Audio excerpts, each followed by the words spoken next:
Я, ничек, илһам юкмы? Шул вакытта мин кулыма китап алам. Аның изге сәхифәләрен актарам. Рәхәтләнеп китә шунда җаным, тәнем. Шуннан гына дәртләремә дәрман табам.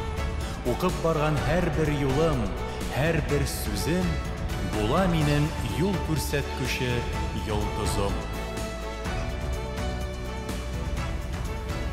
Туган тел. Һәр сүздә, һәр авазда ата-бабайлар тавышы. Аларның шатлыгы, кайгысы, өмете, туган җире белән бәйләнеше. Аның яңгырашы илһамландыра, көч һәм җылылык бирә. Туган телгә мәхәббәт, традицияләрне саклау һәм яңа мәгънәләр тудыру. Ул яктылык һәм яхшылыкка илтә торган аһәң кебек күңелләрдә һәр чак яңгырап торсын.